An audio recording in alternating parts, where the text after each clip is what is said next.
এবং আপনি জানেন যে ভোট দিয়েছেন আমাদের তিন বাহিনীর প্রধান, তারা বলেছেন ভোটের মধ্য দিয়ে গণতান্ত্রিক ধারায় ফেরার অপেক্ষায় পুরো দেশ।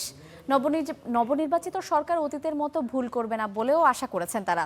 জাতিকে একটি অবাধ নিরপেক্ষ নির্বাচন উপহার দিতে তিন বাহিনীর সদস্যরা সর্বোচ্চ চেষ্টা করে যাচ্ছেন বলে মন্তব্য করেছেন সেনাপ্রধান জেনারেল ওয়াকারুজ্জামান। সকালে আদমজী ক্যান্টনমেন্ট কলেজে ভোট দেন সেনাপ্রধান ওয়াকারুজ্জামান। সারা দেশে উৎসবমুখর ভোটের চিত্র দেখে স্বস্তি প্রকাশ করেন সেনাপ্রধান।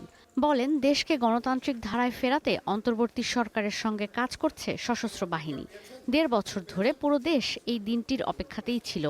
ভোটের একটা অনুকূল পরিবেশ বিরাজ করছে। সম্মানিত ভোটারদের অনুরোধ করব, আপনারা নির্ভয়ে আপনাদের বাসা থেকে বের হয়ে পোলিং স্টেশনে যাবেন এবং আপনাদের ভোট দেবেন। বিএএফ শাহিন স্কুল অ্যান্ড কলেজে ভোট দেন বিমান বাহিনী প্রধান air vice marshal Hasan Mahmud Khan. বিচ্ছিন্ন ঘটনা ছাড়া কোনো বিশৃঙ্খলা নেই বলে জানান তিনি বলেন, ভোটের মধ্য দিয়ে নতুন সরকারের হাত ধরে গণতান্ত্রিক ধারায় ফেরার অপেক্ষায় দেশ।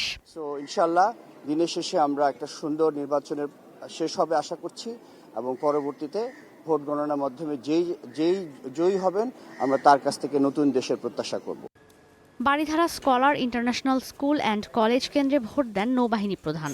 নবনির্বাচিত সরকার অতীতের মতো ভুলের পুনরাবৃত্তি করবে না বলে আশা প্রকাশ করেন তিনি। ভবিষ্যতে যাতে একই জিনিসের পুনরাবৃত্তি না হয়, মানুষের গণতান্ত্রিক অধিকার যাতে সুরক্ষিত থাকে এবং দেশে শান্তি শৃঙ্খলা যাতে বিরাজমান থাকে, উন্নয়ন অগ্রগতির পথে এগিয়ে যায়, এই প্রত্যাশাই আমরা আগামী সরকারের কাছে করব।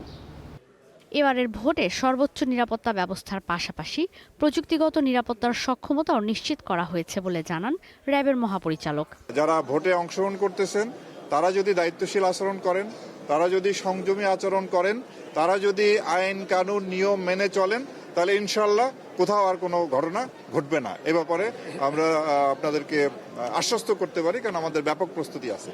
ভোটারদের নির্বিঘ্নে ভোট দেয়া নিশ্চিত করতে এবার সর্বোচ্চ ব্যবস্থা নেওয়ার কথা জানান ডিএমপি কমিশনারও। মেজর যে প্রতিদ্বন্দ্বী দল, আমি টিভি স্ক্রিনে দেখলাম, তারা উভয়ই বলতেছে যে ফলাফল যাই হোক তারা মেনে নেবেন। সো আর কোনো সমস্যা হবে না ইনশাল্লাহ। যেহেতু স্বচ্ছ নিরপেক্ষ ভোট হচ্ছে, সো সবাই এটা মেনে নেওয়াই স্বাভাবিক।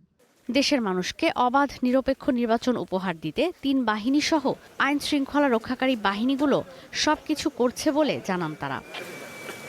ঈশিতা ব্রহ্ম, স্টার নিউজ, ঢাকা।